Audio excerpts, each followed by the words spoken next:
Fala pessoal, boa tarde, tudo bem? Sejam bem-vindos mais um dia aqui na nossa análise de benchmarking. Me chamo Alan, faço parte aqui da equipe Ficube. Hoje, dia 2 de dezembro, uma sexta-feira. Dá uma olhada aqui no gráfico, né, para ver como ficou o mercado. Só lembrando ali, né, mais uma vez, na descrição do vídeo, pessoal, para quem não conhece aí, não está sabendo, né, agora nós temos uma nova sociedade com a Wise Investimento.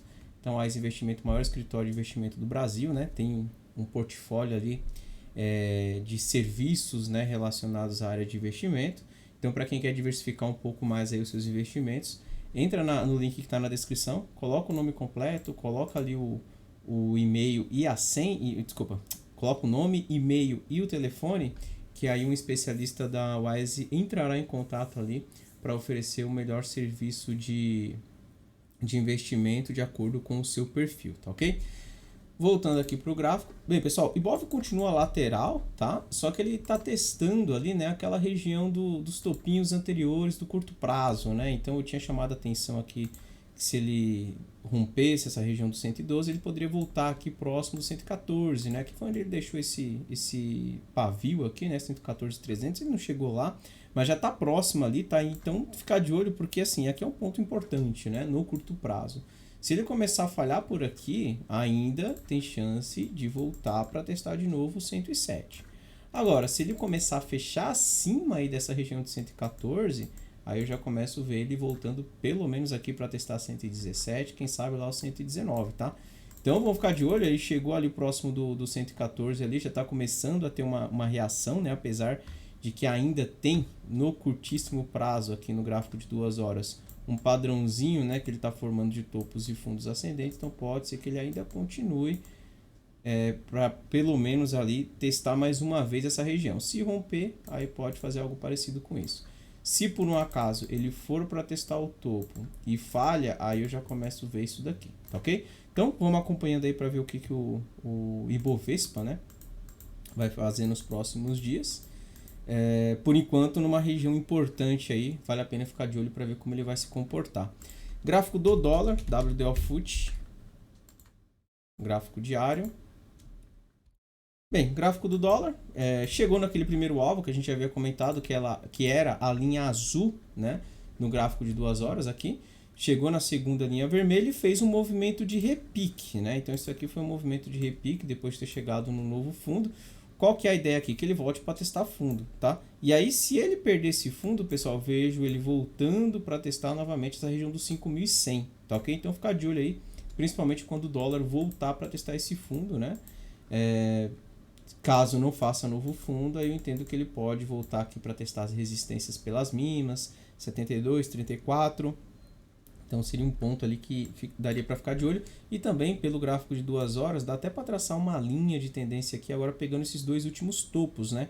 Caso o dólar ali resolva iniciar um movimento aí de repique, né? Um movimento de alta, chegando nessa linha de tendência aí pode ser um ponto importante, né? Onde ele tenha dificuldade, tá ok? Então vamos acompanhando aí. Dólar a princípio com topos e fundos descendentes no curto prazo, perdendo a região dos 5.190, né? Perdendo esses fundos aqui, perdendo essa linha vermelha, tem possibilidade de voltar lá para a região dos 5.100. Caso contrário, se não fizer novo fundo aqui agora, volta para testar aqui essa região dos, deixa eu só ver aqui qual seria o preço mais ou menos, dos 5.300, seria um ponto de que ele poderia ter uma certa dificuldade ali, tá ok? Então vamos acompanhar, ou o dólar faz isso, ou já vem direto aqui, testando o fundo e buscando aqui a região dos 5.100, tá? 5.10 no caso ali. Vamos dar uma olhada aqui no gráfico do S&P 500. Bem, o S&P 500 chegou no alvo, né? Que é aquela região que a gente havia comentado, né? Que tem uma linha de tendência, né? De um canalzinho que a gente traçou lá desde janeiro, né? Então, janeiro de 22, se você traçar uma linha entre topos, o S&P 500 chegou aí no alvo, tá? Teve uma certa dificuldade, mas também ele está respeitando uma linha de tendência de curto prazo, né? Eu tracei essa linha de tendência aqui no gráfico de 2 horas, pegando ali o fundo de outubro e esse fundo aqui de novembro, né? Esse pivôzinho que ele deixou aqui em novembro. E aí repare que ele tem respeitado, tá? Inclusive aqui ele ameaçou perder, mas segurou, né? E fez esse movimento forte.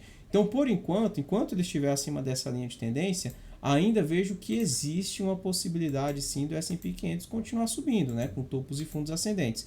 Qual que é a questão? É que a qualquer momento, nesta região que ele está, que é uma região importante, né? Uma região de resistência, ele pode começar, por exemplo, um movimento de correção, né?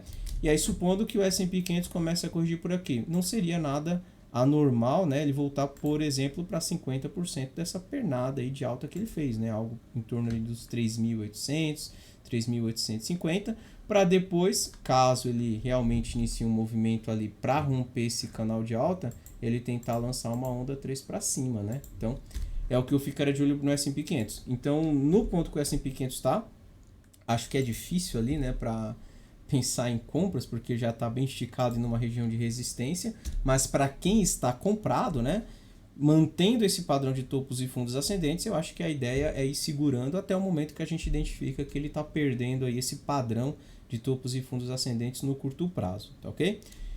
Vamos dar uma olhada no gráfico do Bitcoin também. Então, BTC-USD, gráfico diário.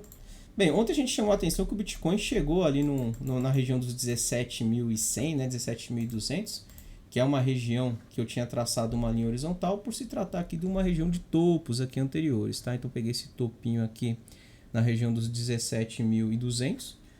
Ontem o Bitcoin tocou lá, não conseguiu dar continuidade e agora ficou um pouco mais lateral no curto prazo. Ele está começando a ganhar uma resistência 17 aqui, tá?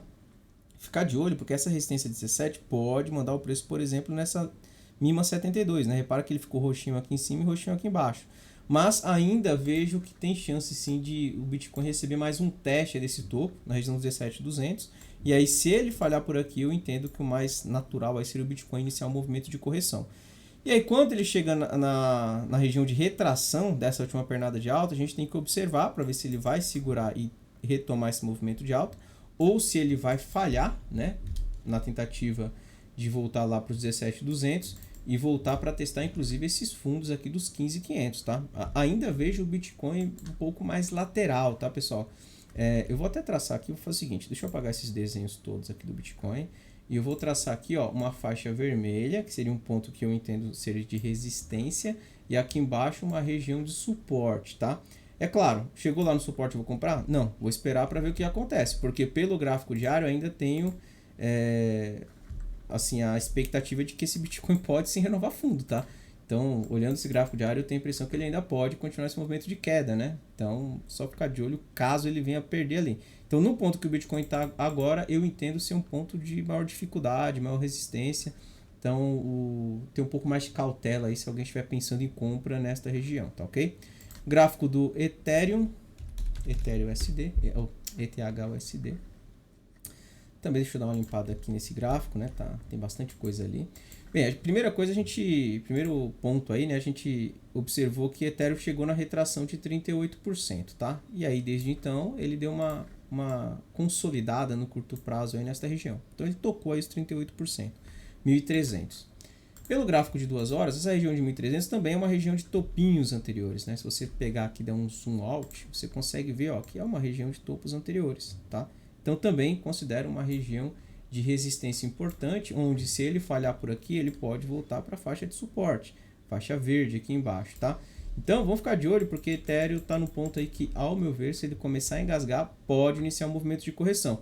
Talvez ele não venha direto, né, para testar essa faixa verde, ele pode fazer algo parecido com isso. Então, supondo aí que ele comece a falhar com os 1.300, ele volta para testar essa LTA, né, pegando esses dois últimos fundos do gráfico de 2 horas, e aí se ele voltar para testar topo, não renova topo e vem perdendo essa LTA, aí eu já começo a ver alvos aqui na região de 1.150, quem sabe voltando lá para os 1.080, que é esse fundo aí que ele deixou no dia 22 de novembro, tá? Então vamos ficar de olho, porque Ethereum está numa região importante de resistência e se começar a falhar por aí, existe uma possibilidade de correção, mas para ter uma correção maior ali, né, ele precisa perder essa linha de tendência aí, tá? Não pensaria em compra nessa região, a não ser que já estivesse comprado, né? Se vocês já estiverem comprado aí em Ethereum, aí tudo bem, ainda só vai ajustando aí questão de stop, né? Se for uma operação de trade, né, não uma operação de longo prazo, para quem está fazendo trade, eu acho que vale a pena ajustar stop, pelo menos para não devolver caso o mercado comece a sentir nessa região de resistência, tá ok? Então é isso, pessoal. Vou encerrando por aqui.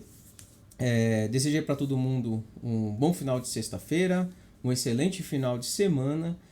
E na segunda-feira nós estamos de volta aí para ver o que aconteceu com o mercado, né? Com mais uma análise de benchmark, tá ok? Não se esqueçam também de entrar no link aí e conhecer um pouco mais da Oase. Tá ok, pessoal? Então, bom final de semana a todos e até segunda. Um abraço. Tchau, tchau.